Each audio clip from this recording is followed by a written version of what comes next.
Thanks, Kelly. Good evening, everybody, and welcome to the Save Our Springs and Rivers Education Series.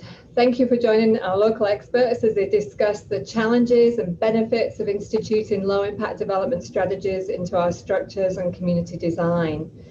So I want to start, as I do at the beginning of each of our forums, by thanking any elected officials who are on the meeting, to thank them for their service to our community. Kelly, I'm going to hand it off to you. Yeah, I would love to invite any elected officials who are on the call this evening to please go ahead and introduce yourselves. If you would like, if not, you don't have to. Billy Wheeler, Volusia, Vice Chair. Not visually, only because you don't want to see me at this time of the night after a long day. But I am here. Thank you so much. Hi, Absolutely. everybody. It's Barb Gertman. I'm here. I was here last night. It was very informative, and I'll stay on as long as I can, but thank you for doing this. I think it's very important to consider various options, and I'm learning a lot. So thank you so much. Hello, Chris Cloudman, City of DeLand Commissioner. Welcome. Kelly, can you hear me? I can. All right. Hey, it's Danny Robbins, Volusia County District 3. Just once again, happy to be here. I missed last night's segment, but as always, keep up the good work, and knowledge is power with this stuff. We got to keep pushing forward. There's just so much work to do, but every little bit counts. And I'm glad to see our electeds and also our private folks getting involved. It's all hands on deck, and we're in the fourth quarter with this. So we appreciate you, Kelly. Keep up the good work. Your team is doing great. Thank you so much. Thank you. And, you know, just an interesting point that we have two local government elected officials on the call tonight, and both local governments are certified green through the FGBC, which we'll talk about later in the evening, but I think that's just a great representation. So at this time, I'll hand it back to Katrina to finish her introduction. Thanks, Kelly. So just to give you some background, the Save Our Springs and Rivers series is a cooperative project that's been funded in part by the United States Environmental Protection Agency through a Florida Department, I should say, of Environmental Protection Non-Point Source Pollution Grant. So the focus of the grant initiatives is to provide residents with information about the sources of non-point source pollution that are negatively impacting Blue Spring, and actions we can all take to contribute towards the solutions. And those are actions that can be replicated throughout the county to make positive impacts on our water quality. So you might have seen our Time to Change the Way We Go education campaign. It's a marketing campaign designed to provide the facts about the impacts of septic tank nutrient pollution, or attended or heard about one of our Save Our Springs and Rivers water academies designed to develop ambassadors equipped with knowledge about water quality issues and solutions. And throughout these initiatives, one thing that we've remained consistent is that we've talked about how we all need to work together as a community towards those solutions. So today we're going to talk about low impact development, which is an approach to land development or redevelopment that works with nature to manage stormwater as close to its source as possible. Through these workshops, we hope to enhance an understanding of the value of low impact development and green infrastructure as a way to prevent pollution from entering our surface and groundwater bodies, and as a way to provide us with a buffer for storm and flooding conditions. So we usually refer to low impact development, you'll hear it often as LID. So LID isn't a new concept, but we have started talking about it more because of nutrient pollution and because of how it can be incorporated into development to reduce the impacts of flooding from storm surge and sea level rise. Reducing non-point source pollution and being more resilient is about us all working together as a community across jurisdictional boundaries towards solutions to reduce our impacts on our environment. So as you participate in the forum, please think about how the information you learn about low impact development tonight can be used to promote healthy communities. And as I mentioned before, this forum is part of a series. And if you've missed any of the previous forums, some of them are available through the Volusia County Environmental Management YouTube channel, which I'll post that in the link. in the chat, sorry. And if you subscribe to the channel and click on the notifications, you'll get information about any of our future forums or webinars as we move forwards. And so with that, I'm going to turn it back over to Kelly to introduce our guest speakers for tonight's web forum. Thank you so much, Katrina. And just as a reminder to folks, Katrina envisioned this program for Volusia County more than 5 years ago, and she wrote the grant, and we're here. Thank you so much to Katrina, to the County Council, who really set the stage with the overall policy direction that water is a top priority for Volusia County. And so we are reaping the benefits of that forward thinking. But as Danny Robbins said, we're pressing forward, we're moving forward, and we're gathering strength and knowledge as we have each one of these workshops. We had our first workshop in March, and we had over 100 people attend that workshop. And we talked about all the facets of low impact development. We had builders and developers and nonprofit organizations, local government agencies, Soil and Water Conservation District elected officials. And we came up really with 6 subject areas that really we felt needed more discussion. And so we have been hosting this series of workshops as a follow-up to dig deeper into these subjects. And we have added really a lot of partners since then. And so with that, I'm going to introduce CJ Davila, who is the Executive Director of the Florida Green Building Coalition. CJ is a real estate expert and a green building expert. Following CJ, we are going to have Ralph Locke, who is the President-elect of the FGBC. He is also a combat military veteran and has been a green building expert for decades, as well as our final speaker, Bill Kachman, who is the president of the Florida Green Building Coalition. And he also brings decades of experience as a military veteran, major, and as well as an educator at the university level, and being a green building contractor as well. So we have a wealth of knowledge here with us this evening. We're really honored. With that, I'm going to ask CJ if you could go ahead and begin, and if you are able to share your screen.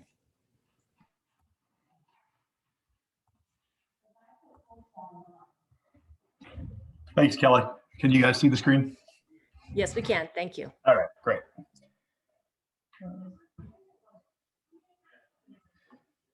So as Kelly mentioned, first of all, I want to thank Kelly for putting this together. As she mentioned, my name is CJ Davila. I am the Executive Director of the Florida Green Building Coalition. And tonight I will kind of give you guys the rundown of exactly what FGBC is. So we'll start kind of basic. What is green building? Green building, known as green construction, sustainable building, refers to both structure and the application of processes that are environmentally responsible and resource efficient. I think that's the key: environmentally responsible and resource efficient. Throughout the building's life cycle, from planning and design, construction, all the way through demolition. Most folks don't think about the demolition, but what happens to the construction waste when the project's being built? It also requires close cooperation with the contractor, the architects, the engineers, to coordinate these efforts to make sure that the building is going to function the most efficient way possible. A green building is a building that in its design, construction, operation, reduces or eliminates negative impacts on the environment. Green buildings preserve precious natural resources and quality of life for everyone. Everyone's familiar with the efficient use of energy and water, but there's also other resources that are involved with regards to green building. There's also the use of renewable energies, such as solar energy. Pollution and wastewater reduction measures, which enable the reuse and recycling, especially of construction debris. Good indoor environmental air quality. This is a big one since COVID. When we talk about green building, what gets de-emphasized most often is the healthy aspects of the building. When you're not using certain chemicals in the paints, and you're making sure that there's good airflow in and out of the building, it really creates a healthier environment. So this is a big selling point now for folks that are looking to buy new construction, and specifically green construction, is the health aspects. As I mentioned, use of materials that are non-toxic, ethical, and sustainable. Consideration of quality of life for the occupants in design, construction, and operation. As we do large commercial structures, if they're healthier inside, then it improves the indoor air quality for all employees. So that's been a real push, especially on the commercial and high-rise side, for employees to make sure that they're healthier. And then in the high-rise side, to make sure that the condos or apartments maximize the health benefits associated with green building. Globally, buildings are responsible for a huge share of energy, electricity, water, and material consumptions. Buildings account for 18% of global emissions today. If new technologies and construction are not adopted during this time of rapid growth, emissions could double by 2050. And I do think we're on the right path of not letting that happen. Why certify Florida Green? So Florida Green is our standard in terms of when we certify a project, it's considered Florida Green, and then we use our different levels. So you've got a platinum, you've got a silver, gold, bronze. Those are the different levels of certification. But it's important to certify because you're using an independent third party that's assuring that the certification is accurate. A lot of times you'll see signs for home builders that'll say, "We build green." Well, that's kind of like a car manufacturer telling you that they build the best car.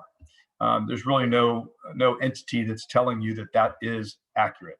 And so with an entity such as the Florida Green Building Coalition, we go in, we assure that everything that they're claiming that they are actually doing, and then we put it in front of a third-party certifier, and each of the different points that are applied for are verified by the third party as well.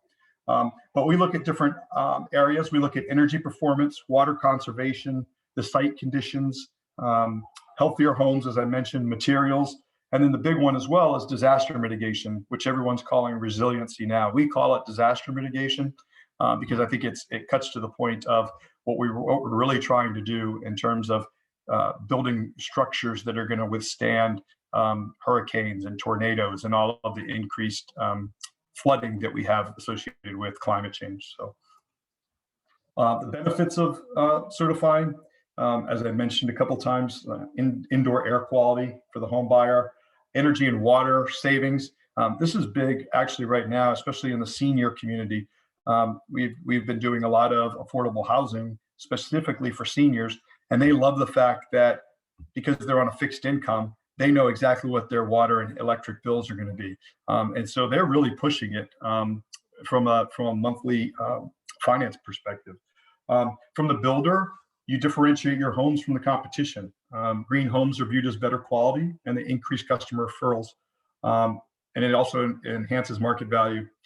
From the community's perspective, conservation of water resources, that's a huge thing that's going to only become a bigger problem as we move forward. But right now, there's several communities that are really caught in a situation where they're trying to develop a large tract of land, but they don't have the water infrastructure in place. So I do believe conservation of water resources is going to be huge as we move forward.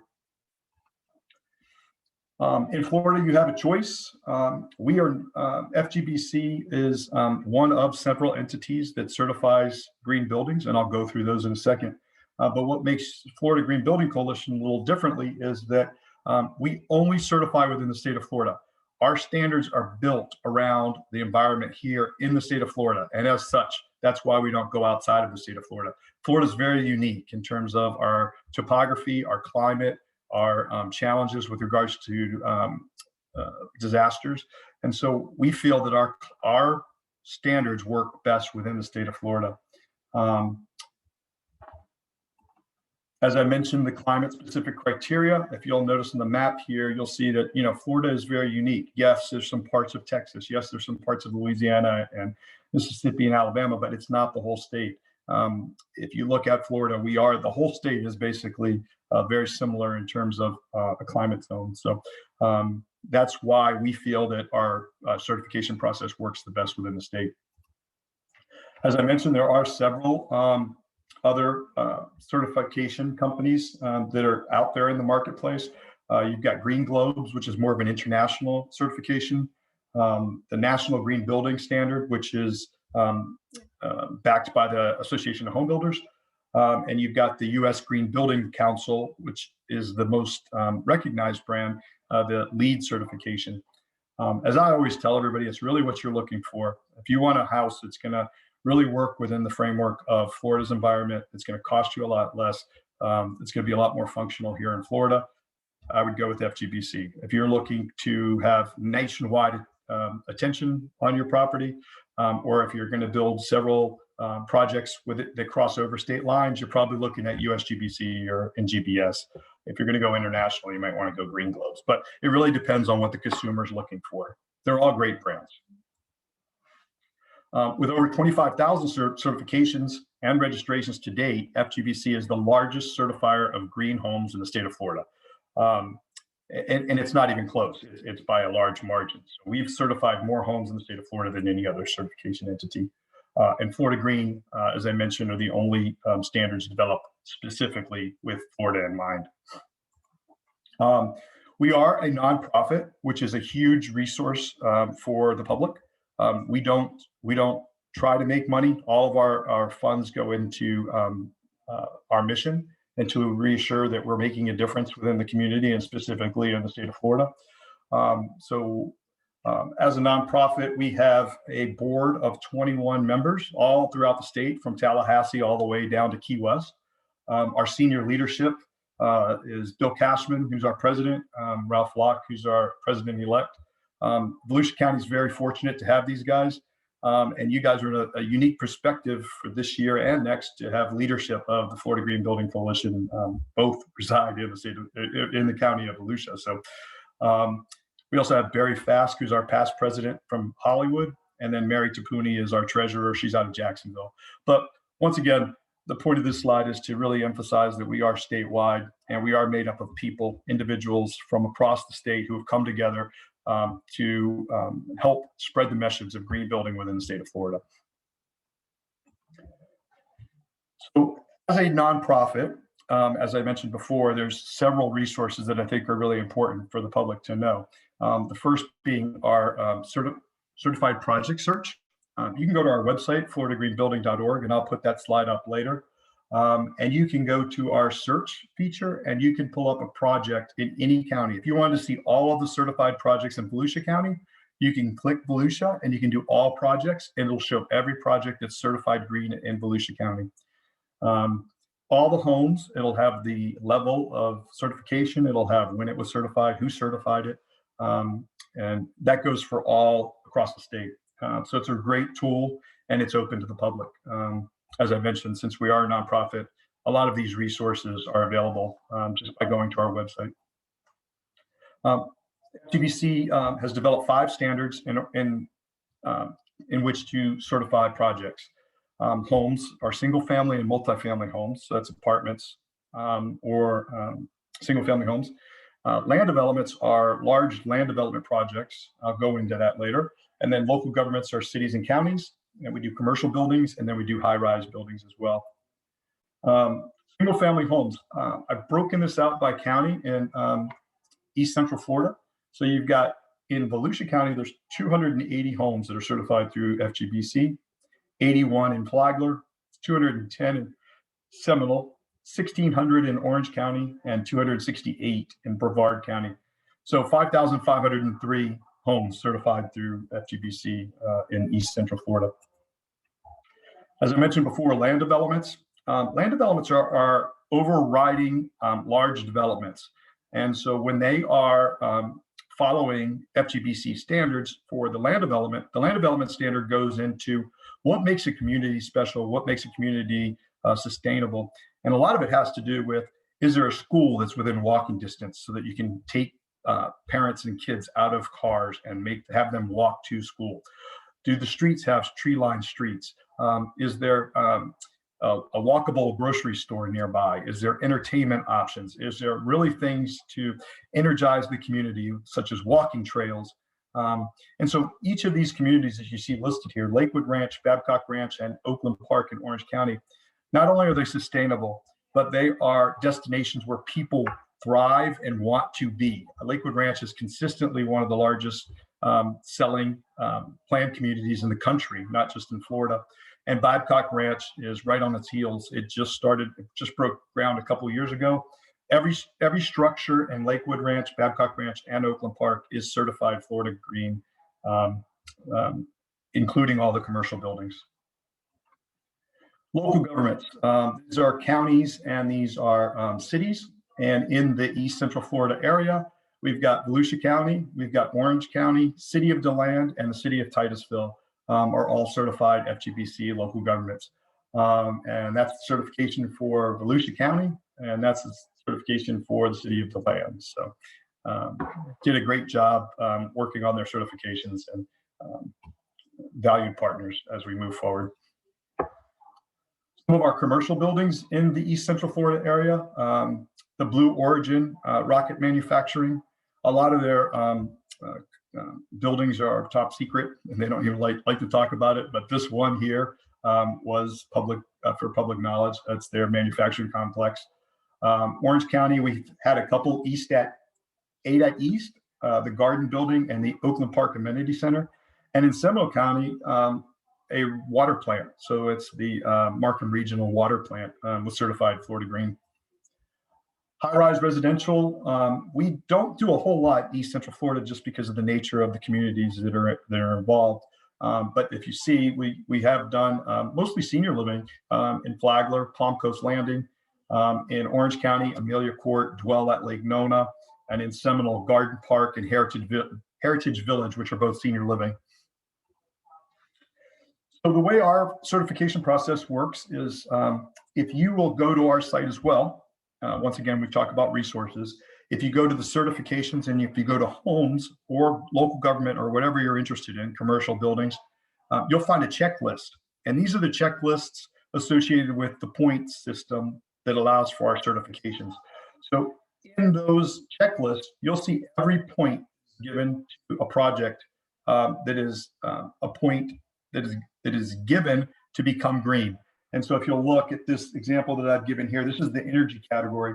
Are the ductwork joints sealed with mastic? Are there deciduous trees on the south side of the building? If you didn't want to certify and you just wanted your home to be green, you can go to our website, you can download this checklist and you can walk yourself through it. You can say, hey, what am I doing? What can I do based on the checklist? A lot of certification entities charge you for these things. We don't. We're a nonprofit. These are for public use. Same with the local government. If you're a local government that's too small to certify or just doesn't have the resources to do it, go to our local government page, download the local government checklist and see what you can do to make a difference. Even if you're not certifying, by following these steps, you're making a difference. Each of the tabs here represent a different area. And each of the areas and each of the tabs, there's points associated with each of the things you can do. At the end of the process, you add up all of the points, and that's what lands you in your total points. And then you'll see total needed. So for homes, you will need 880 points total for the bronze certification, which is our lowest level. And if you go over that, then you'll become silver, gold, or platinum. And so that's kind of how the process works in terms of scoring the project. I get this all the time. What are the costs? For homes, it's as little as $75 to $125 for the certification process. High rises, it's approximately $5,000. It depends on buildings. Commercial, $2,000 to $6,000, depending on the building square footage. And local governments, it's anywhere from $3,000 to $6,000, depending on the population. Homes, as I mentioned before, if you go to our web page, and we'll show it to you later so that you can make sure that you get that URL, but it's floridagreenbuilding.org. You'll notice here that on the homes page, you'll see these this section here. This is the checklist I mentioned that has all the points associated with a green building. There's also a reference guide. The reference guide spells out each point. So if you have a question, what is mastic? I don't know what mastic is. You can go to our reference guide and it'll show you exactly what that is and what is that reference. Here it's talking about the HERS rating. So even if you just wanted to learn something about green building, you can just go to our site, go to our reference guide and start reading, and you'll be able to familiarize yourself with a lot of the building aspects of green building. By the numbers, 25,000 projects, 24,700 roughly are homes. So the vast majority of our certifications are homes. 45 commercial buildings, 14 land development projects, 78 local governments, and 70 high-rise buildings, the majority of which are in South Florida. I know I rushed through that, but I'll stick around and I'll answer questions. And this is our website, floridagreenbuilding.org. And it'll be repeated here in a little bit. But with that, I'm going to go ahead and introduce Ralph Locke.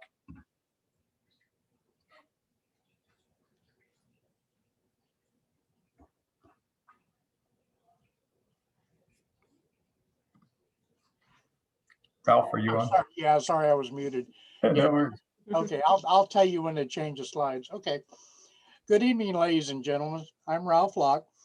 I am a third generation Central Florida native from this area, so I've got a vast background in seeing how much Florida has changed over the years. So what my PowerPoint will basically go in some of my items that I like to talk about and how our land development works in with a low impact development. Okay, next slide, CJ. Okay, here is one that really kind of gets me, and the reason I wanted it on here. This is your air handler, your air conditioning inside your home. Is one of the items that consume the most energy in your home because you use it continuously. It cools your air, it dehumidifies it. Now, what gets me is here is something that's so important to the health of your house. And where do they put most of them? In your garage, the dirtiest, hottest place you could possibly put it. And that's the reason we try to educate builders, put it in the center of the house and cool air. Another item with this is also included with this is your air filters. Make sure you change them regularly and check them. I myself use reusable filters in my home, so I change them every 2 to 3 weeks, wash them, then I can change them out. Now on the right-hand side of this picture, next to the air handler, you'll see a silver tube. That is a fresh air intake. And the way our homes are being built nowadays, they're so tight that you need to bring fresh air in. CJ had covered this information earlier. You have VOCs that come from your cleaning supplies, from your furniture, your cabinets. So it's very important to bring fresh air into your home. Another thing that people forget about in your homes is you're breathing stale air. Every time you exhale CO2, and that builds up in your house also. So that's the reason I wanted this slide up here. It's very important that you have a fresh air intake. Okay, next one. Okay, this is just one of the items that we pulled up out of our disaster. And this is something you don't see because it's behind the drywall. Most of your internal framing on your homes is wood. Okay, you have penetrations that come through the concrete or your floor. They need to be sealed with this elastic sealer, which has boride in it. And it keeps the subterranean termites from entering in and eating up your framing.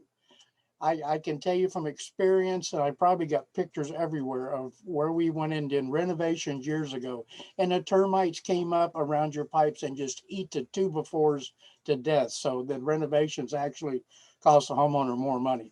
But this is an important feature of our standard. Okay, next one. Okay, this is where we get into like disaster and durability. When you're building a home, you want to make sure you use durable materials that are, they can withstand your climate, moisture, and heat impacts of your area. Your low maintenance finishes, which is your paint and your finishes. Okay. The reason we bring these up is how many of us want to take a nice weekend and be working on our house because we didn't use the right materials. Okay. That's the best way for me to explain this. Okay. Next one is hurricane, wind, rain, storm surge. And these are things we all have to think about. because we do have these storms, unfortunately, in the state of Florida. And I still remember my first one in 1960, which I think was Donna. Impact protection for windows, doors, and skylights.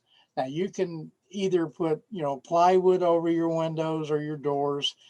One of the things to think about, because Volusia County you're on the ocean. If you're in a Cat 5 wind zone, you're required to have impact resistant windows. That's just one of the rules.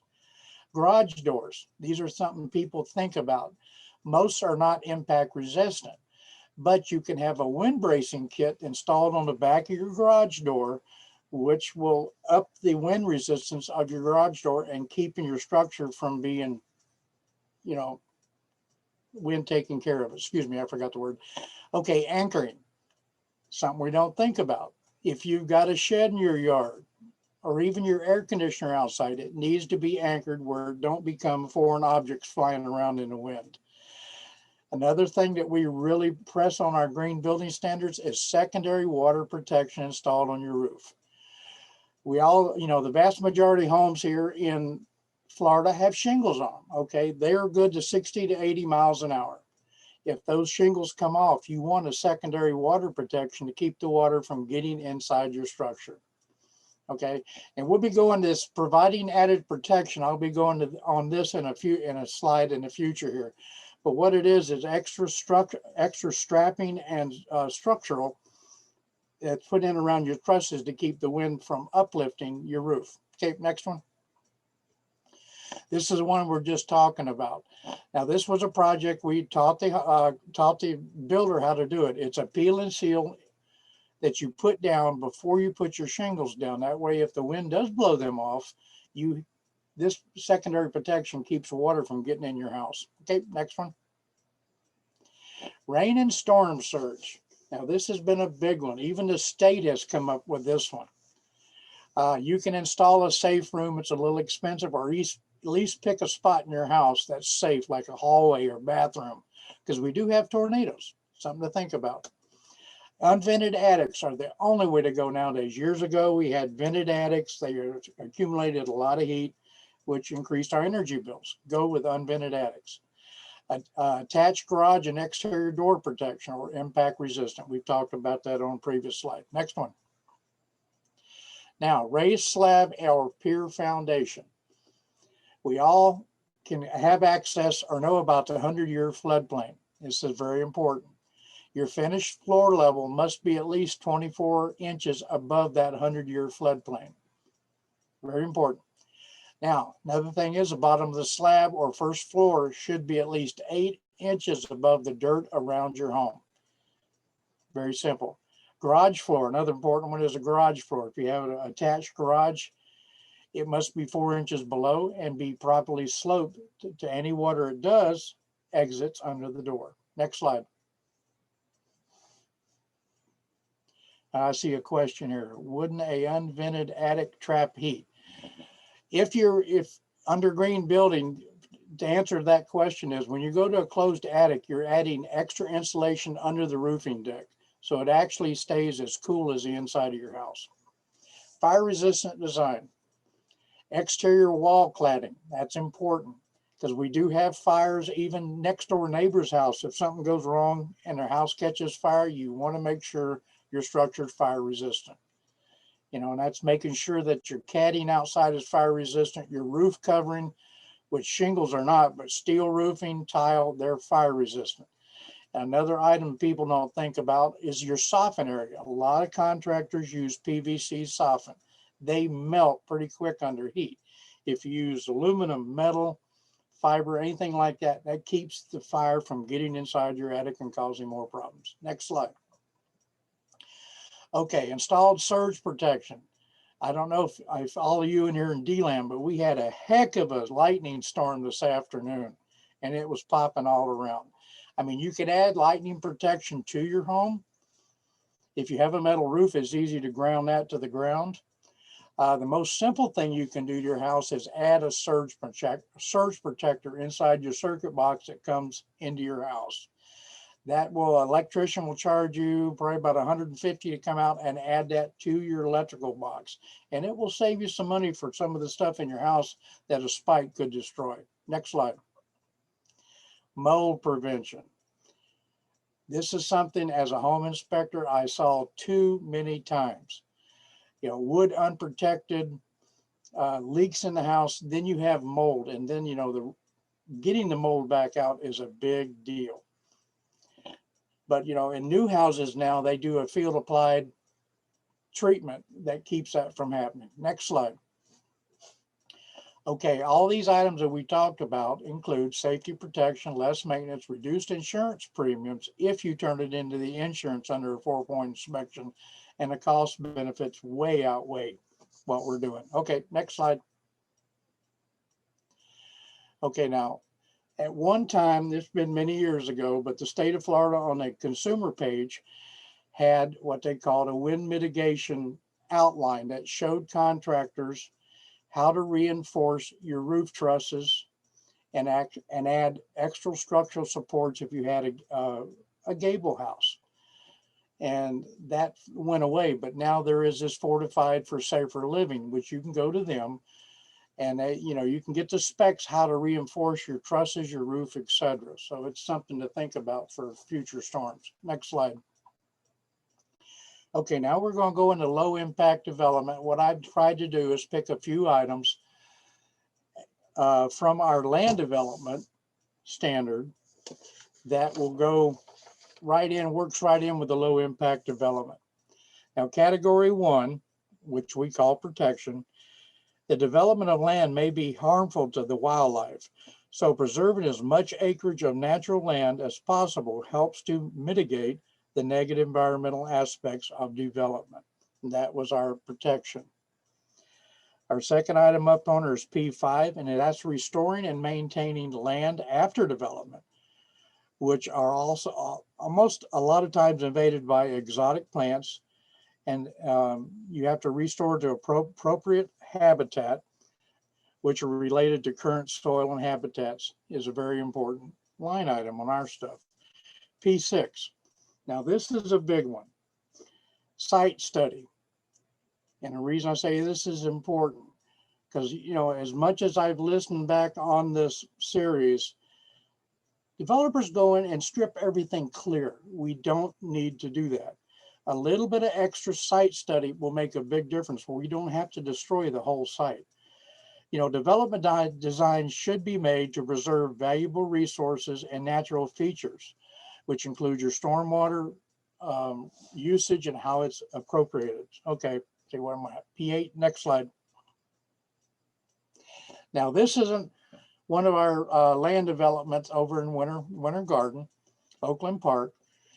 And what they had figured out for the stormwater, when it reached a certain level, it would run through this area before it got to the lake behind it. So a lot of it became permeable with native plants. So it's not as much stormwater went into the lake. It was actually a permeable subsurface. Sorry. Next slide. Okay, our P8, which is specific wildlife. There's a lot of state listed wildlife species that may be on the development area and require mitigation and management. That goes back to our site study. It needs to be done because our wildlife is very important here in Florida. P9, which is wildlife corridors.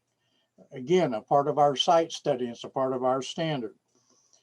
If you go in and do a site study, you will see the areas that wildlife move through the area, and you want to preserve these corridors. It's very important that we do. P10, upland buffers. Same thing. They're very important for the biodiversity around the wetlands that we have on these projects. That's again a part of the site study. It needs to be done. Next slide. Okay. Preserving recharge areas. Now, preserving on-site water recharging is a must. And this goes into the site study again. Once you study the area and you see what the natural flow on the development is, you can use that to your advantage. Next slide. P13. Now, this is another item that's a part of the site study and development, because you have to look at the idea of, okay, you got neighbor stormwater. You have to figure out where that water is going to go into your yard, or does it go in rain gardens, or does it go into swells? Again, it's part of the site study. Now 14, the same thing. This goes into the site plan, and it's an integrated management of stormwater such as basins, rain gardens, and swells. And the little picture on the right was a contractor we worked with, and we challenged him to come up with a way to use the water off the roof. He came up with these rain barrels, built the stands for them. They had a small garden in the backyard, which they grew their own produce, and they used this water to keep it irrigated. So this home did not have any irrigation whatsoever, except for rainwater. Next slide. Now, this is what we were talking about on the swells. The picture on the left is a veterans transitional housing up in Lake City. And we worked with this organization because it was like a sandy area. And if you notice, this is the back of the structure. The property is sloped away from the buildings. The foundation is 8 inches above the land. And then it goes back into a swell and a recharge area. This is a proper way to do it. Now, the other picture is another project where, you know, they had to put in the walkway in front, which was concrete, but all the walkways to the homes were all permeable. And then what water run off those run into native plants on both sides, which is your rain gardens. Just a good example. Next slide. Okay, this is the same thing, talking about rainwater runoff. The one on the left is another project.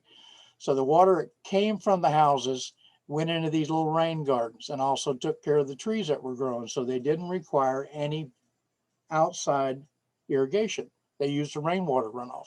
Same thing with the picture on the right. As you can see, the land was sloped away from the houses and all the water was forced to go into these rain gardens. Just a good example how easy it is to do. Where are we at? Multi-use. Okay. This is a proper use of stormwater retention for multi-use. I mean, if you look at your site study, you go through what your rainwater is, this is a better alternative than retention ponds because you use different swells, but you use a big common area that don't hold water all the time, only under hard rain. The rest of the time you're able to use this, you know, for play areas.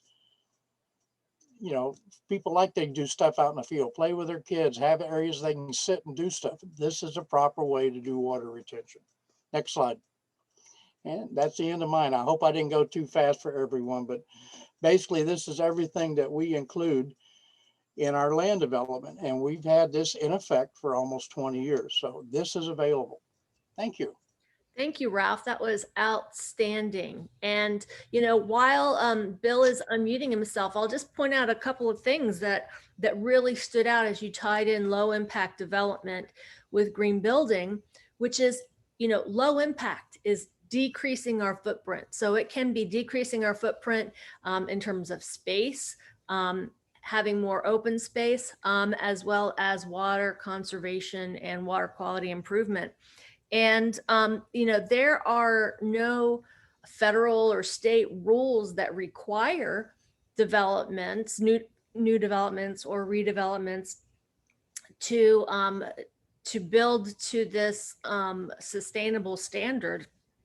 But what FGBC does and those similar types of organizations is provide that incentive, right? It gives the folks that do build in that way a competitive advantage with these certifications, decreased cost to build large developments because you need fewer roads and sidewalks if you're doing cluster development, increased value in these properties. We learned last night that there's a huge premium for properties that have healthy natural areas nearby, as well as, you know, decreased maintenance costs. So not just, you know, month to month decreased maintenance costs with the reduction in your water bill and your electricity bill and so forth, but decreased maintenance cost long-term and decreased cost to replace once one of these aspects has reached its effective lifespan. So with that, Bill, we'll pass it over to you. Thank you, Kelly, and thank you for having me here tonight, and Katrina too. We really enjoy coming out and do these things. one of our main functions that we have in FGBC is education, which Ralph runs the education committee, and we try to get out and educate people on a lot of different things.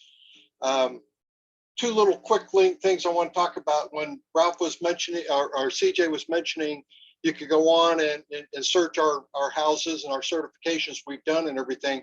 We just recently signed an agreement with Green Building Registry, where we're going to tie our database in with them.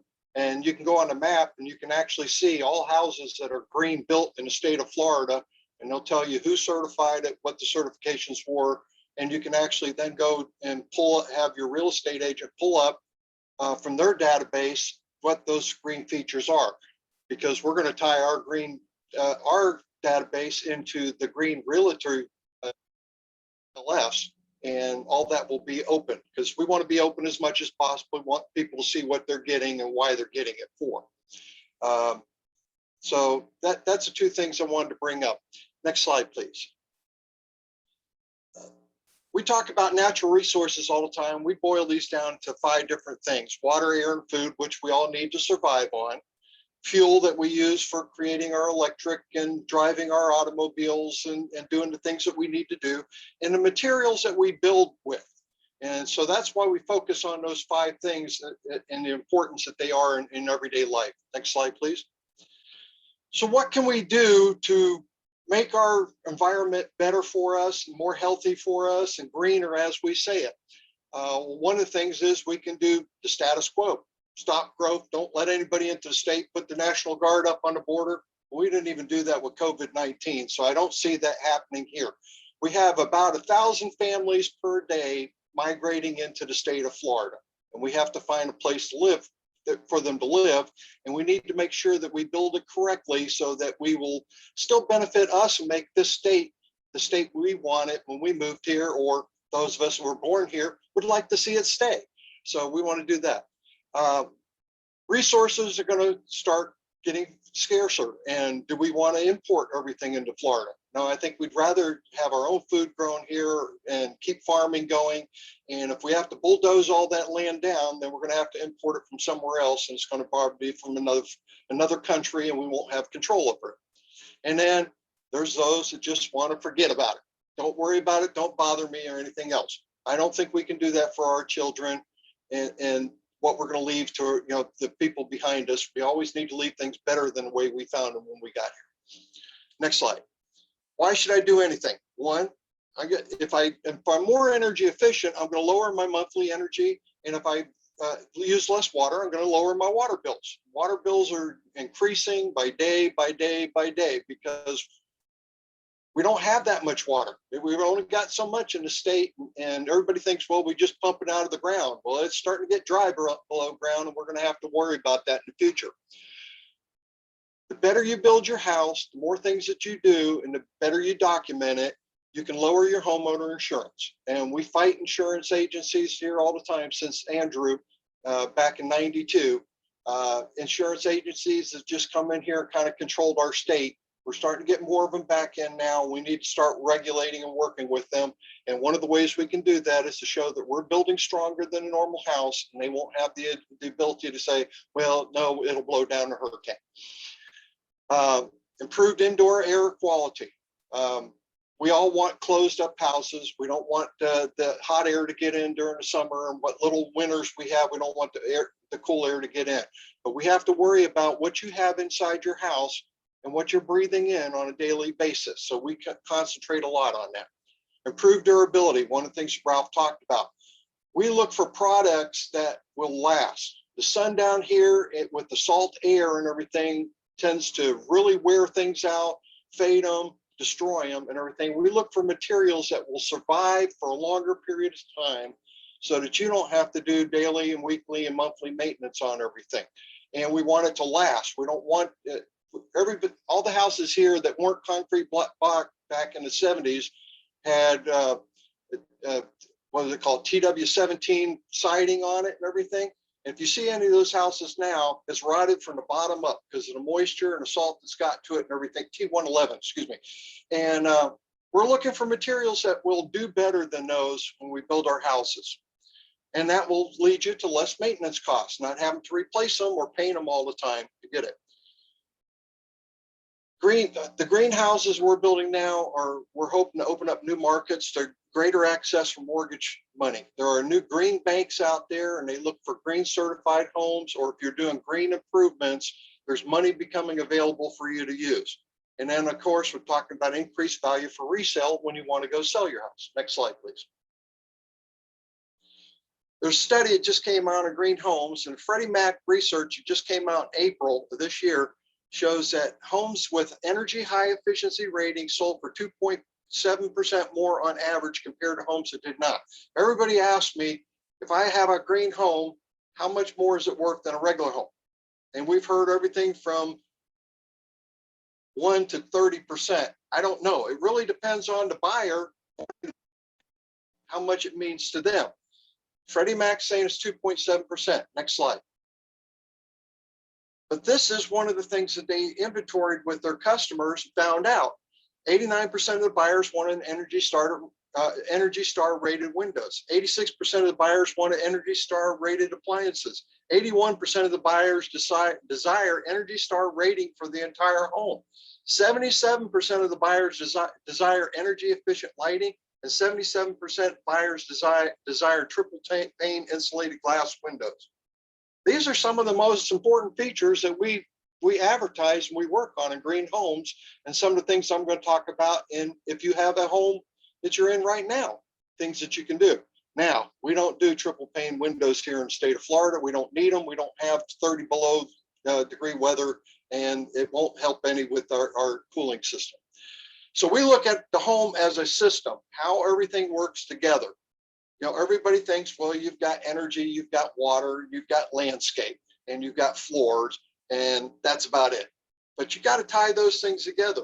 Do you get your energy from FPNL, or do you get part of it from solar on your roof?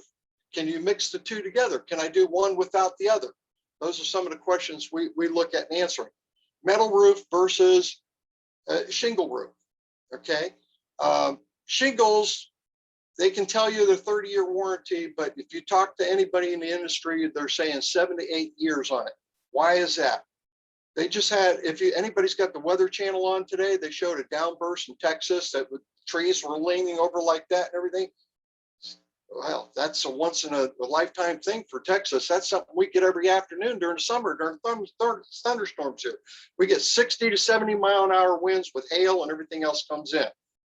The best shingle out there is only guaranteed to sustain 60 mile an hour winds. After you get over 60 miles an hour, they're made to bend and break and come off. Once you lose that, then you lose the structure of your roof, and that can cause further damages.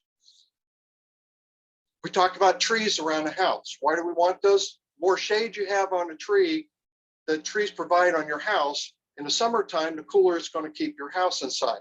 But we want to make sure they're far enough away from the house that the root structure doesn't damage your substructure, but they provide you what you want. We also want to make sure that you prune them once in a while so the storms don't blow them down and destroy your house. So we work all those things together into a system. Next slide. What do we certify? We talked about this: homes, multifamily, high-rise, commercial, land development, local government, but we're also working into the hotel management side of it. We're looking at hotels that come in and start building their products green and keeping them green so that when you go to visit their hotel, you're going to have a better experience and not come home with diseases and all sorts of other things, that you had a great vacation when you were gone. So we're looking to work with hotels now and getting them certified. Next slide. How does that affect you? A certified home uses less energy, water, it's healthier, it's Florida friendly, and it's built stronger. Aren't there other green certifications? Yeah, we talked about them, but they don't look at what we have here in Florida, and this is what we look at. Most are national or international. Florida's a unique environment. The big thing is we do hands-on inspection. We get down there and we look at your certification. When Ralph and I go to certify a house, we go in and do an inspection before the drywall goes up. We look at all the framing. We make sure that all the entrances in through the foundation have been sealed properly. We look to see if they've had the termite treating done that is not just the old sprays that killed everything within the area. We have special termite treatments that are Florida friendly, then we want to make sure they're treated that way. And then we look for any other penetrations or leakage in your area before they put the drywall up and you never see it again. Because once the drywall up, it covers a multitude of sins out there, as we say in the building industry. So we want to make sure that it's done right. Then we come back in after drywall's up. We make sure that in the bathroom, all the walls are moisture protected, because we've seen so many bathrooms we've come in to do a retile job on, open up the wall, found out there's nothing left behind it because the moisture got in there and rotted everything away, and the termites are living in your house big time. So we want that moisture protection for you, so that you don't have to come in a couple of years and do that again. We look to make sure that the ducts have all been sealed properly. When they do that drywall in there, when they sand it down, there's dust everywhere. If you get that dust into your ducts, it's going to grow mold. When you turn on the air conditioner, it's going to blow it out in your face. We don't want that. We want to protect it. So we look at these things, and then we take our documents and our pictures and all our stuff, and we send it to a third party that verifies that we did it correctly and you're getting the best certification you can get here in Florida. Next slide, please. If I own a home, what can I do? Well, we're going to look at some of those things you can do. We're going to cover a whole multitude of things here on this list. Next slide. Biggest one is energy. What can you do to reduce the energy cost of your home? Well, these are some of the simple things. Want to make sure that you have enough insulation in the house. Look up in that attic and see if you've got blown in insulation. Measure it and go into Home Depot or Lowe's, and you can see the chart tells you how deep it needs to be to get to an R38. Here in Florida, you really need an R38 barrier inside your attic to keep your home comfortable in the winter and the summertime. Most people find out when they stick a ruler in, they've got about 2 or 3 inches left. It may have been blown in at one time, but over time it sinks and everything. And as it sinks, it loses its R factor. So you need to do that. If you got blanket insulation, again, check to see on the blanket, it's printed on there what the R factor is. If it's too low, you can put more blanket in, or you can actually spray in insulation over it. Everybody asks me, what kind of insulation should you spray in? Cellulose-based insulation. It's green. It will not get off gas. It protects your house. And it's got a great insulation factor. Energy Star lighting. When this slide was made, CFLs were the big thing. LEDs that come along now. Now we recommend LEDs. CFLs are great, except when you have to dispose of them. They have a gas in it. They can contaminate the landfill and give off gases that we don't want. But LEDs have gotten so good recently, and the price has come down, and you can get them in every color of the rainbow that suits your eyes and everything. And they use the least amount of energy. So, do we tell you to go through the house, replace every bulb? No. As a bulb blows out, put an LED in and replace it. Don't go out and spend your money unless you've got a whole house full of 100-watt, old bulbs, and you want to reduce your electric bill. Then you can do that. Replace old appliances. As an appliance wears out, replace it with a new one that is Energy Star rated. And it'll tell you what the rating is and how much it uses per year, and you can replace it with something that's going to be more efficient. Replace your old windows. If you've got an older house like 1970s or whatever, you're going to have a single pane window. It lets a lot of energy out and lets a lot of energy in. If you're going to replace those, replace it with an Energy Star rated window. It's going to be more efficient. It's going to protect your home better. Programmable thermostats are great. Lately, they've gotten so easy. You can get a Nest one now, it connects to the internet, and you can program it over your phone as you're putting it in. It even shows you how to wire it into your system. Then you can set it up for what you think you're going to use your house to. And then over time, it actually senses when you come in and go out, when you're there and everything, and it'll adjust it to the best settings. If you want to be really lazy, you can just set it to the eco setting, and you'll use the national recommended numbers for eco setting, and it'll take care of itself. But the new ones are so much easier. If you're home all weekend long, that's when you need your air conditioning or heating. If you're gone 10 hours a day, you don't need the air conditioner or heating, air conditioning or heating a house that's empty. Unless you got pets there, you want to always think of your pets. Water heaters, big one. There's a lot of them out there, but the new Energy Star rated heaters have gotten very, very efficient, and they work very well. The biggest thing is look to see the size that you need for your home. Don't get an 80-gallon water heater if it's just you and your partner there. That's overuse, and it'll eat your electric up. Get one that's appropriate to your size, And you can also put a timer on it. So when you're out away from home, or if you're on vacation, you can shut it off. You don't need to be heating water if you're not using it. Next slide. Again, talking about windows. If you've got single pane windows, you can't afford to replace them. They're expensive. It's not something everybody can do. But as you save up for it, you can put window tinting on the outside. It reduces the amount of sunlight coming in, which also reduces the amount of heat that's transmitted into your house. Another benefit of it is it doesn't fade out your furniture. It doesn't fade out your floors from being directly in the sun all the time. So it will help reduce your costs and save some of your furniture and your flooring inside the house. Next one. Again, we're talking about look up in your attic. You take a simple wood ruler and measure how deep it is. Just stick it down there and then go to your local hardware store, and you can find a chart in there and it'll tell you how if you need more or not. We see a lot of them when you look right under the Y and to the right, you can actually see the top of the ceiling there. So there's not much insulation over the top of that. It's not doing much to protect your house. Next slide. And again, with the bulbs, if you got CFLs, keep them. We'd rather you not throw them away. They're very energy efficient, but as a bulb blows out, replace it with an LED. Again, look at the labels on them. They'll show you what color lights are. Some tend to the low end, which are in the yellows. Some are in the high end, which are super whites. You might want something in between. They even have soft bulbs out right now for inside the house. So you can get a very pleasant bulb for a relatively low price. Most of them are 3 to 4 watts. They hardly use any electric and they last forever. Next slide. Again, when you're looking at your appliances or anything that you're buying, if it's got an Energy Star label on it, it'll have an energy guide, and it'll tell you the estimated yearly operating cost and how many watts that you use for that appliance. Now, this is like the MPG rating on your car, okay? It tells us how many miles we get to the gallon.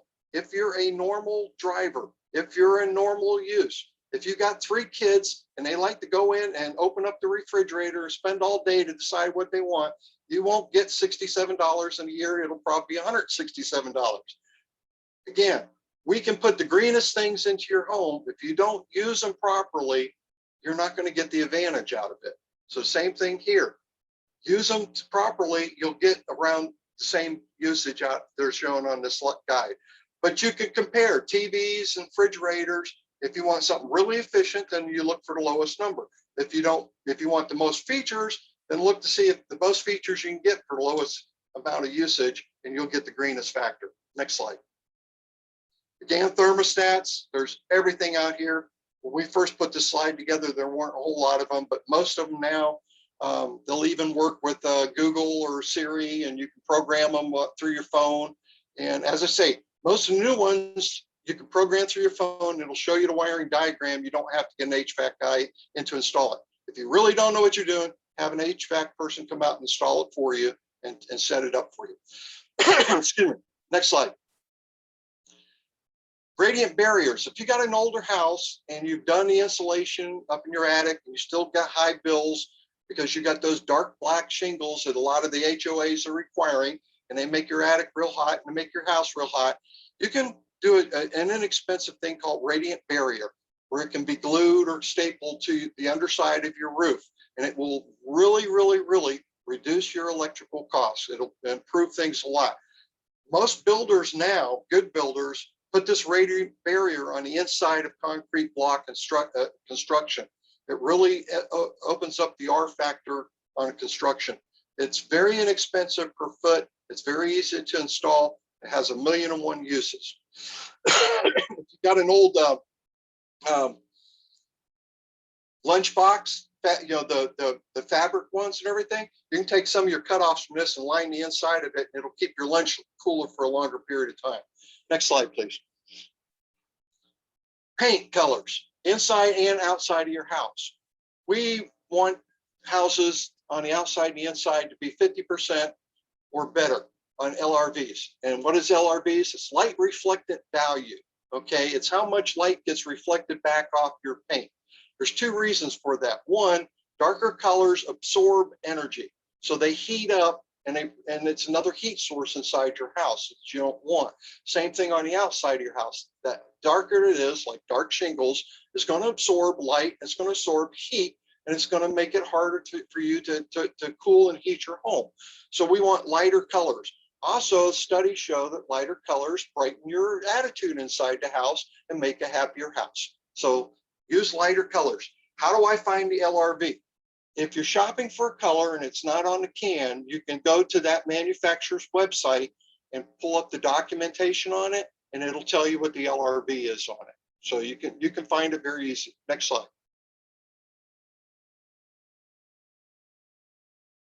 Did we lose CJ?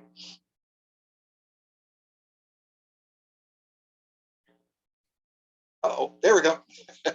Energy. Install Energy Star water heaters. There for a while, they're the hybrid water heaters that are coming out, and my son actually got one too. There's been problems with them. They are very energy efficient when they're working with them. And one of the problems is they install them inside the house. They don't work very well there. They're made for if your water heater is outside in the garage area, because they're made to take the heat out of the garage and use it as part of like a heat pump on an air conditioner to reduce the amount of electric you need to heat the water up. And the side benefit is the exhaust is cold. So it's like an air conditioner blowing in your garage. So it works better out there. Inside the house, when you got air conditioned things, it doesn't tend to work as well. We also found out that if you don't pull the right plugs out on the inside, they don't work at all. So if they're not installed properly, they don't work. But some of the new water heaters are coming out are Energy Star. They're very, very low impact on your house. If you've got a very old water heater and you haven't checked it, pulled the anodes out and stuff like that, you may consider upgrading to a newer water heater. They're not that expensive to put in, and the prices are, if you don't get ones with all the fancy computer systems in them and everything, they're very reasonable price. Next slide. Again, outdoor lighting, we worry about security around our house and everything in our areas and everything. So we like to have lights outside and everything, but we don't need the lights on all night long. Put on a motion sensor onto your lights. You'll reduce your electric bill quite a bit. They actually make LED spotlights outside for outside door use now. Those two things in conjunction will keep you safe and it will also lower your electric bill. Next slide. Ducts. If you have an older home, it's probably worth your while to have somebody come in and check to see if you have leaking ducts. Most of them in Florida are installed up in the attic. There's a few raised houses that have them underneath, but most of them are up in the attic. You don't want to air condition your attic. You want the attic separated from the rest of your house and closed in, and so you don't want this leaking.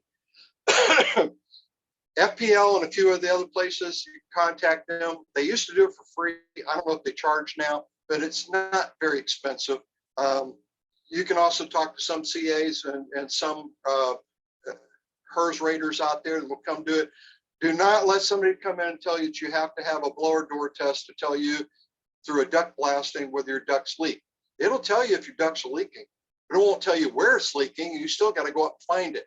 If you do a smoke test on it, you'll see where it's leaking, and you can go down to Home Depot and Lowe's. You can buy the mastic. It comes in a little bucket. You can just get a brush that you're going to throw away, because it's like using paste that we used to use in school back in the old days. You just wipe it on, and it hardens up like a hard shell, and it takes care of it.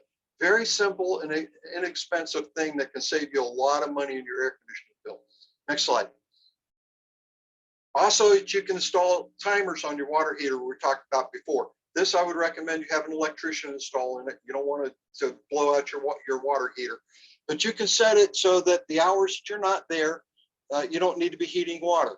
So you set it so that an hour before you get home, it starts heating again in case you like to take a shower when you get home. You've got hot water. Maybe turn it off an hour after you leave so that it gets back up to temperature before it goes in idle thing. Most of the water heaters, especially if you put a blanket on them, will hold heat pretty well during all day, especially during summer here. But even in the winter, our temperatures don't get that low that you won't lose but a couple of degrees. So it shouldn't take that long to heat it back up. You'll save a great deal of energy. Again, it's got a switch on it So if you go on vacation, you're going to be gone for a couple of weeks, push the button, turn it off. Don't be heating your water while you're gone. Next slide. Ceiling fans. We've just seen them start making energy efficient ceiling fans. They come with an Energy Star label on it. Here in Florida, this is the greatest savings in the world. You can keep your house at 78 degrees, turn on a ceiling fan, and for very little energy cost, you can feel cooler in your house. So you don't have to turn it down to 65 to get that temperature. So if you're replacing your ceiling fans, look for an Energy Star label on them and try to put them in all the rooms. It just kind of makes that feeling, and it pulls your brain into thinking that you're a lot cooler than you are for using a little bit of energy. Next slide. Winterize your home. We don't have a long winter down here, but for us Floridians that were born here, if it drops below 50, we're bundled up like Eskimos because we're cold.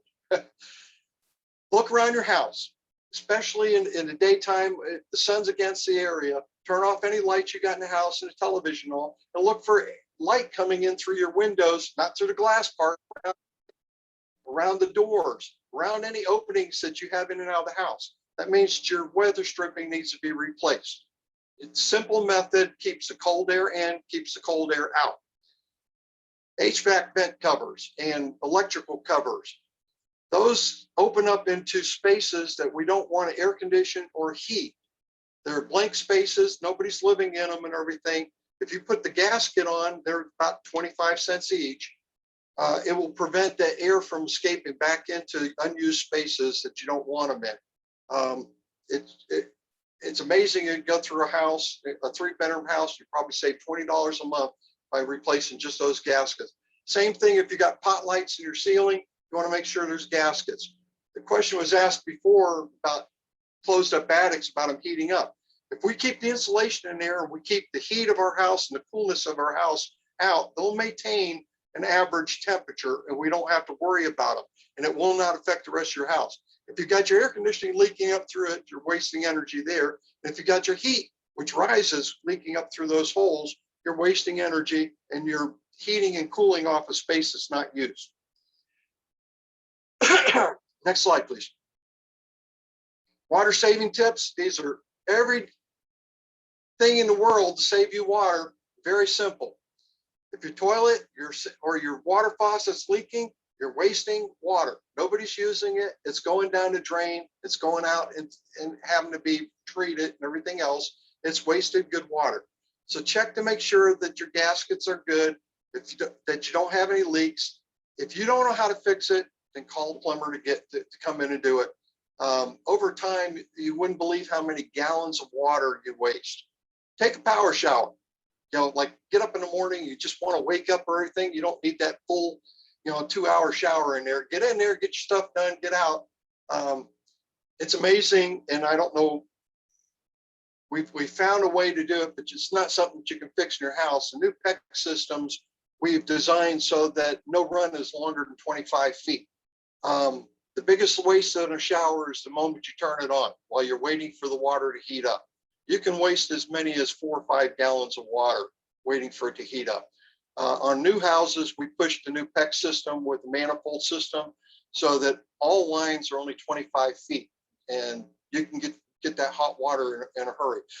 But still want to save water, get in there, get your shower, get out. There actually are some hand wands out there, and we use them in RVs all the time. They have a button that you can turn off the water on the hand wand while you're sloping down and everything, turn it back on when you want to rinse off so the shower's not running all the time. Water is going to be very critical. You're going to see if you're on city water, you're going to see your prices go up and up and up. They'll never come down. And if you're on a well, they've seen them drying up, drying up, drying up. So we want to protect our water. As I said before, you don't have to go out and replace all your appliances right now. But if you got an old one, your dishwasher, you turn it on, you can't watch television because it's so damn loud and it's not getting your dishes clean. You want to replace it. Look for an Energy Star one. They all tell you what the decibel rating is. If it's in the low 50s, it's quiet. If it's above that, it's noisy. So look at those two things. Same with refrigerators. The biggest one we look at with people is air conditioners. If you got an older air conditioner and it works, I really don't recommend replacing it unless really need to. If you're doing a major overhaul in your house, then do it. Because their HVAC cost is really expensive. And if you switch to a new system, they also have to replace the lines coming in your house because the new 410 requires a 7/8 inch line, copper line, to bring the fluid in through it because of the high pressures. So it can be an expensive proposition. So if you do all these other things, you can lower your electric bill down so that you can use your air conditioner the way you want it. But if it's running fine and everything, leave it go. But if it's bad, then look for a C or 16 or above, and make sure that it's on the new 410A, because that's the refrigerant that is environmentally friendly. We don't want to use non-environmentally friendly things. Toilets, really inexpensive unless you want something real fancy and everything, but you can go down to Sam's for $89. You can buy a dual flush toilet that uses less than 1.6 gallons per flush. On one flush, it's 1 gallon. On the other flush, it's 1.6, and it will flush a volleyball. So you don't have to worry about using, not getting the job done that you want done. So it's not an expensive thing, but it saves a lot of water. In our yards, most people don't know that every county has what they call an IFAS representative from University of Florida. They can tell you what plants are Florida-friendly plants or native plants. They can tell you what to look for in your yard, and they have an expensive, beautiful booklet that shows you every plant there is in the state of Florida and tells you every plant that is not native or is an invasive species and gives you pictures of them so that you can go around your yard and get plants, and they'll show you how and tell you where to plant them so that it's the right plant in the right place that uses the least amount of your water and the least amount of care and provide you a good looking yard. So use Florida-friendly landscaping. As I say, it's a free service. They love to have somebody visit them because most of the time they don't get visited. Go down and visit your IFAS representative and he'll be glad to show you. Turn off the tap. If you got kids, when they're brushing their teeth, show them how to turn the water off while they're brushing. You use a lot, you can save 8 gallons a day just by turning off the water while you're brushing your teeth. These are things that you don't have to go out and spend thousands and thousands of dollars to do that will save you a lot of money in the long run. Next slide. If you do change out that toilet or look at the lines that you have in your house, if you got a rubber line or clear plastic line or something, change it. Go out and get a reinforced hose. It never fails when somebody goes on vacation. That's when your hose breaks and it floods your house. Okay, that wastes water and it costs you a lot of damage. You can easily change out the hoses on any appliance, your washing machine. The hoses on your dishwasher may have a solid line in it, but a lot of them have flexible lines. If it's got a flexible line, make sure it's reinforced in all your toilets and your sinks. If you'll reinforce those, that will prevent the chance of your line blowing out and leaking it around your house. And you'll also save water in the long run there. Next slide. If you, again, very inexpensively, if you change the heads out in your showers, you can save a lot of energy. In the old days, you know, Seinfeld episode where they had to go out and buy the shower head on the black market because New York required these ones that just kind of bubbled on your head. You couldn't even get your hair washed out. The new ones will just about knock you down in the shower. They'll get you clean. You know, my shower hand thing's got 16 settings on it. What you want it to do. It gets plenty of water out, but it uses 2 gallons or less of water a minute. That's what we want to see. Next slide. Same thing with the sinks. You can either put an aerator on them, which costs about $1, or you can replace faucets out if they're getting all corroded and they look nasty and you're wanting to beautify your bathroom and makes it look a bit nicer for your guests and stuff like that. You can go out and just look for a water sense label on any of these appliances and you'll be within the regulations on it. Next slide. We used to tell people to buy a new washer and what they're putting in new places that we needed a water factor less than or equal to 3.7. It's getting almost impossible to find that in their documentation and data. But now the government's made it easy. Look for the Energy Star label or a water sense label on it. You know that it is less than 3.7. If it doesn't have it, you can't find it in documentation, don't buy it. It's probably up in the 5s or 6s, and you're going to be wasting water, and you're not going to get your clothes clean. Most of the soaps now are made for low amounts of water to work with them properly, so that you don't get all that soap left over and your clothes come out cleaner and everything. So look for the label. That's what we always say, look for the label. Next slide. Replace dishwasher, again, Energy Star labeled appliances. We didn't see those until a couple of years ago, but most of your dishwashers now, all you'll see them, the Energy Star label on them. And again, if you check dB level out, you've got a low 50s on a dB. Mine, I watch television. It's right around the corner from my chair. I don't hear it running. They're wonderful. And they use a lot less water than actually washing your dishes in the sink. So it's really energy efficient. Next slide. Toilets, we talked about it again. You want 1.6 gallons or less. Any dual flush toilet out there is going to be, the high side is going to be 1.6, the low side is going to be 1.0. Next slide.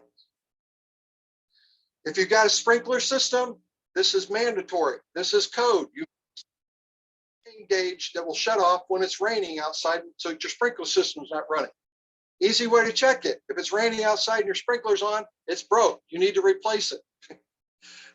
That's we still have it in here because we check houses all the time, and the top of that is full of mold and gunk and stuff, so it can't tell you if it's raining outside.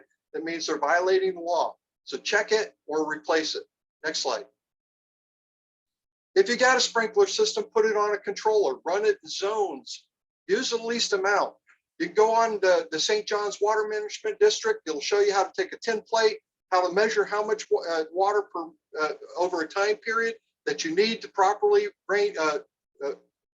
water your yard. Take the tin plate outside, turn your sprinkler system on, time it, and then set your controller for that so that you're not overwatering or underwatering your yard. Next slide. Way we like to see it, take the sprinkler system out or don't put one in to begin with. Get a Florida-friendly yard, and you don't need a sprinkler system, and you'll save a lot of water. You can have a nice, friendly yard. You can have some grass for the kids to play on, or a dog or a cat to go out in it, and you can still put Florida-friendly plants in, and you can set your yard up so that you have low areas that have butterfly gardens in that will filter your water runoff on your house and not get into the storm drains out there and pollute. That's what we want to see. Get the water filtered, get it back down to the aquifers where it belongs, not out in those dirty lakes that are around it, where that they put pretty plants around and call them your water retention areas. That's what we want to see. If you got all grass, take at least 200 square foot of it out and put some friendly yards in there. You'll get to see butterflies, you'll get to see hummingbirds. It's a blast sitting here in the morning with a cup of coffee and watching all the wildlife come through. Next slide. If you do have a garden and you have some things to water, you can set up rain barrels around all those gutters and catch that water off your roof and put a little faucet on it, and you can water all that stuff, or you can dip down into it. And you go down to Sam's, you can buy real fancy ones that that don't look like an old barrel. Or if you want to save water, you can go down almost any street and you'll see these people selling them for $20, these white barrels and everything. Make sure that they've been washed out because they use them for chemicals treatments for the pools and stuff like that. You want to make sure that chemicals not let in. And we take used old screen and we put over the top of it. Why do we do that? We don't want mosquitoes breeding inside your water containers. So if you put the screen over the top, that keeps the mosquitoes from breeding in it, and you can have all the water you need. This afternoon, it was raining. I could have filled up 500 of those barrels in about 10 minutes out there off the roof. You wouldn't believe how much water comes off, goes into there. Next slide. If you have a swimming pool, get a pool cover put over it. Several benefits of that. The pool cover reduces the amount of evaporation, so you don't have to keep putting water into your pool to keep your level up. It also keeps the leaves and gunk out of there, so you don't have to clean it as much. It also keeps the chemicals in the pool so that you don't have to treat it as often as a pool without a cover on it. Next slide. Have an irrigation professional perform a checkup on your irrigation system at least yearly. Make sure your heads are sprinkling properly, that they're not spraying outside of the areas that need to be watered, and that you don't have leaks underneath the ground. How do you know if you got a leak under the ground? You'll see a big spot of your grass that's really green and the rest of it's brown. So you probably got a water leak underneath it. But if you have a professional come out, it's like getting your air conditioning serviced once a year. It's a good thing. It keeps it working properly, keeps it working longer, and it saves you money in the long run. Or abandon it and get Florida friendly yard. Next slide. Things to consider for health. Everybody probably heard of VOCs. What are they? Volatile organic compounds, bad stuff, okay? Formaldehyde, it will kill you. It's not only for embalming, okay? Carpet makers for the last 40 years have used formaldehyde to treat their carpets. And when you get it into your house, that's that new carpet smell that you have. In cars, that's that new car smell that you have. This volatile organic compounds evaporating off of those items. We want things that have low VOCs or no VOCs inside your house. How do you tell if you got it? Look for the green seal on it. It will tell you what the VOC rate is on it. And then you can check it on our site under on our paperwork in there. It'll tell you what the acceptable numbers are for those things. Colors that are these 50% or better. House filters, Ralph talked about it. As a home inspector, I haven't gone into a home yet, a used home, not a brand new home, and opened up to check out the filter and saw the most disgusting sight that I've ever seen. I have seen plants growing in HVAC filters before, especially if they're in the ceiling. Dumbest place I ever saw to put a filter is in the ceiling for 55, 60-year-old plus housing. They're not going to get on a step ladder and go up there and change the filter, okay? It just ain't going to happen. And it gets so dusty and dirty, that puts a strain on your HVAC system. It puts bad air into your house. There's so many things wrong with it. If you're replacing your filter, look for a MERV 8 or higher filter. That is your best filters out there for your HVAC systems. If you have breathing problems in your house, talk to your HVAC contractor and see if they can put a UV light inside your air handler. That'll kill bacteria in there. You can actually get UV lights that you put into ducts if you have bad ducts. There are things that you can do to make the air better in your house. Flooring, again, look for a green seal. You want something that is fit. If you're putting wood floors down in your house, look to make sure that it comes from a sustainable forestry program. We don't want to be cutting trees down everywhere. That's what we clean our air with outside.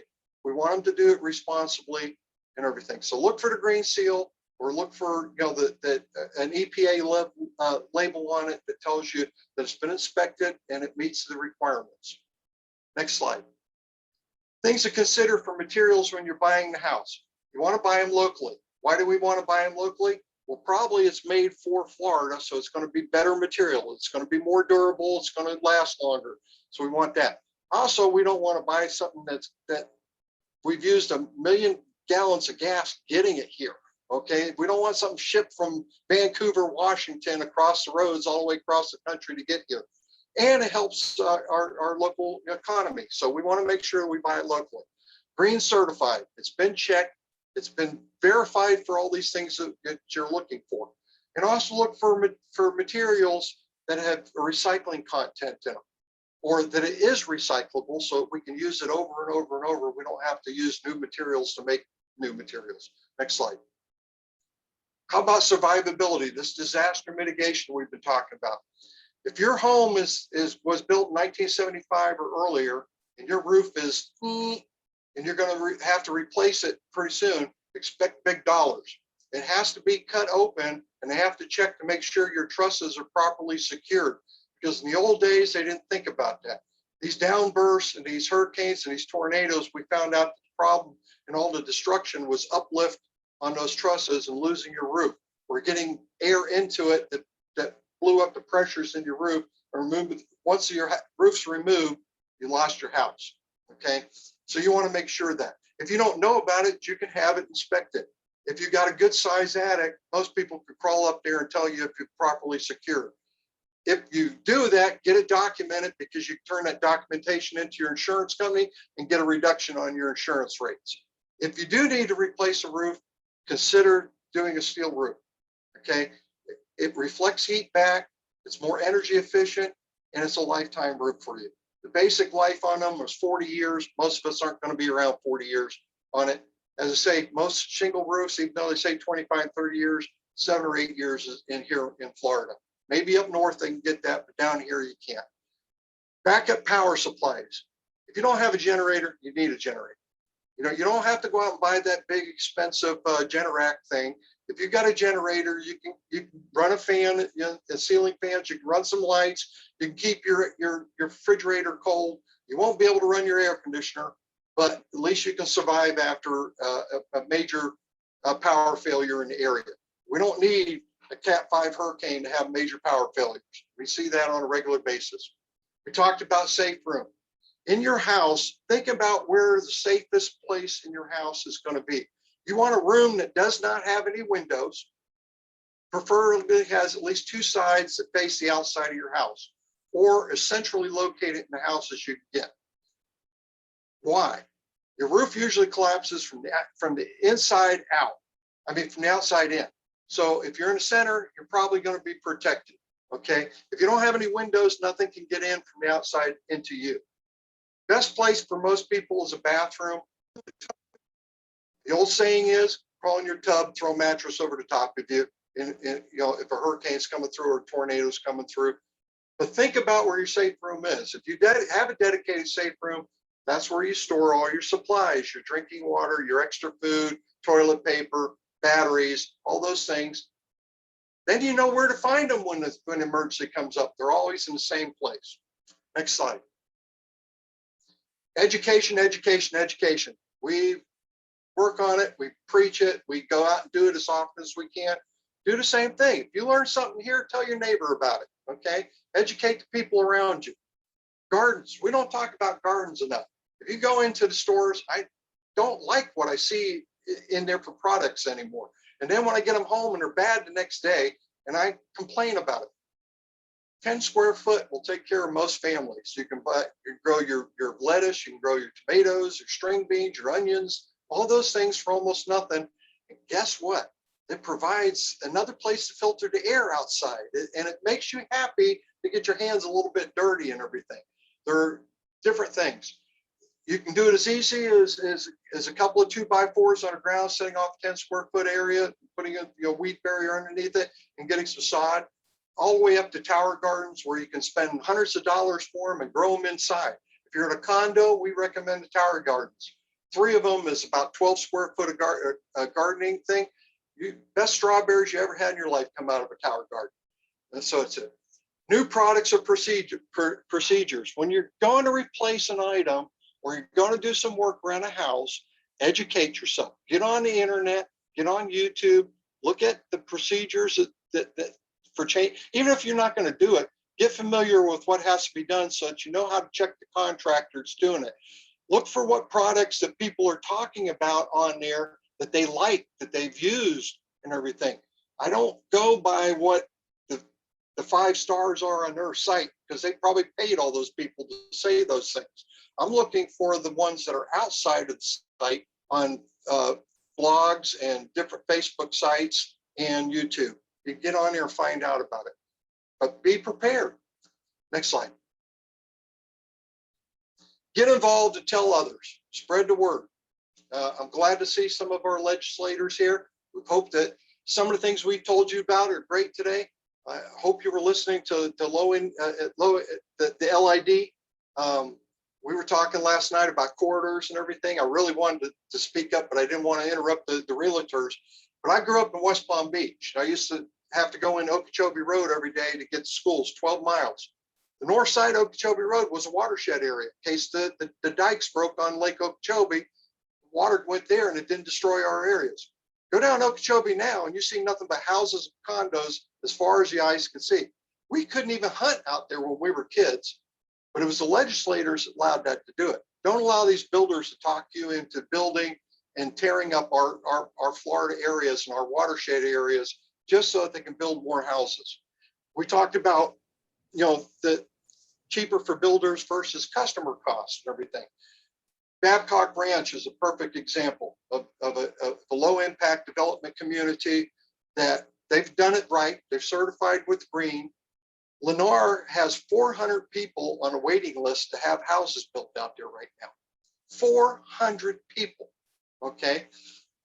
Lakewood Ranch is the highest selling community in the United States as of last month.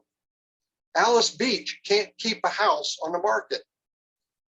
Out there, Winter Gardens, out there at that area out there, they had 6 areas set aside on their plan. They're in the 6th area. As soon as they build it, it's sold. Okay, the people will buy it because it's built better. You know, and they like it. And they like the community the way it was set up. So don't let the builders tell you we can't do it because it costs more. They're charging more for it, and the people are buying it, so they can do it. Those were some of the things that we talked about. A lot of things last night, but you know, that's some of the things we want to do. Next slide, I think, is the last one. And again, low impact development. And these were 2 of Ralph's and I's platinum homes. You can see all the trees that are still left there. We built the house around the land, not bulldoze the land down. The one on your left-hand side actually was what we call an infill. It was one single lot, but the house burned down, and 2 houses were built in it. It's easy to build in narrow lots, still have a nice looking yard, and have a beautiful home. The one on the right, again, was an infill lot. It was a vacant lot, not being used, sat idle for 40 years when all the rest of the house was sold off. That lot was still available. They have 2 300-year-old oak trees out in the front yard. They have a daycare center across the street, and they're 1 mile from downtown Winter Gardens. They can walk to everything they need to do. Beautiful house. It's also solar. You can't see the solar panels. They're all on the backside away from view. Didn't take away from it. A lot of things that you can do with it. So I don't want to use up any more time. Thank you for having me. And if you have any questions, be free to ask them right now. Oh, we do have a retrofit guideline. You can find it on our site. It tells you all the things I did. In case you can't remember them, you can go on there, and we've got it for you, or we'll send you a brochure to tell you all those tips and tricks. Back to you, Kelly.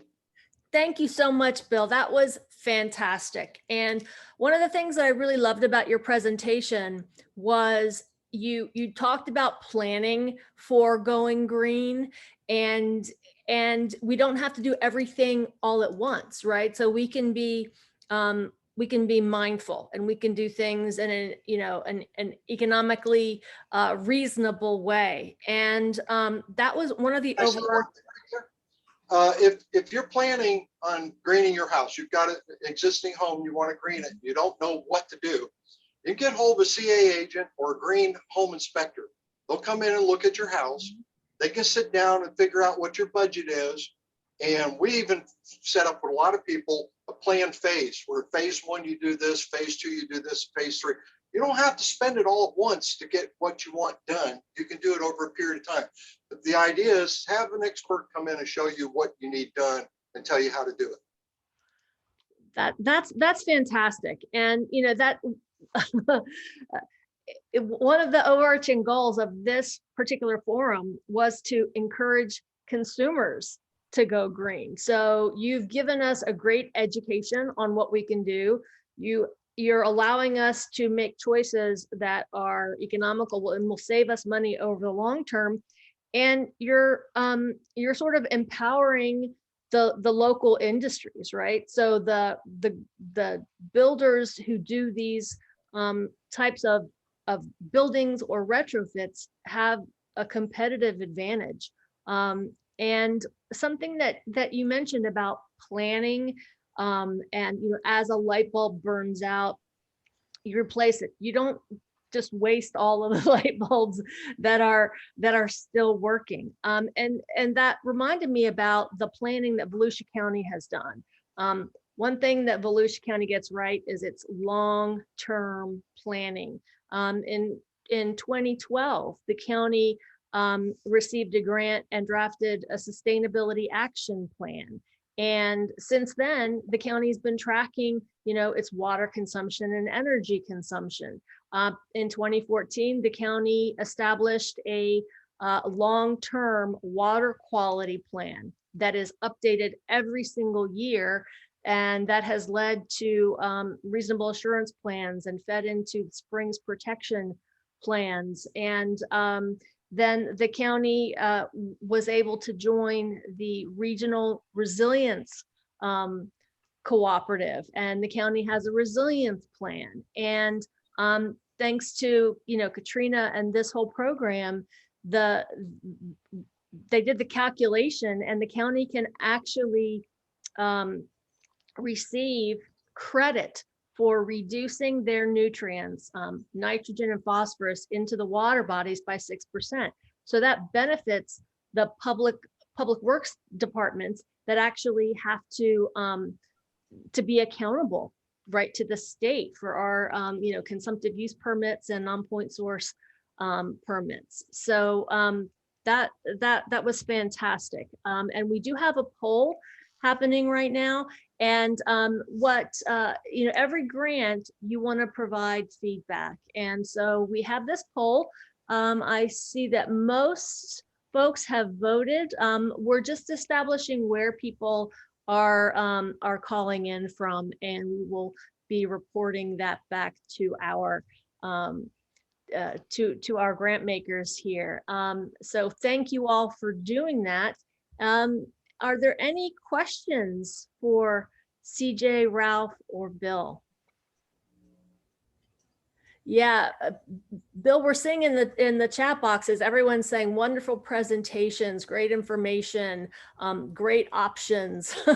You know, I mean, this is I've been able to hear you all speak a few times, and I learned something new every single time. Every single time. You just can't. One person can't know it all. And then each person, if we just shared one thing that we learned today with somebody else, our neighbor, friends, whatever, you know, that energy savings, that water savings, that conservation, that grows, right? And so, and it creates positive momentum. So we're really excited about that. So with that, I'm going to end the poll, and I'm going to share the results with the group. So East Volusia has the most folks attending, then West Volusia, and we have some folks outside of the county even. And so that's pretty remarkable. We have several agencies, lots of folks. We have professionals, we have design engineers. So thank everybody for participating. I'm going to stop recording now.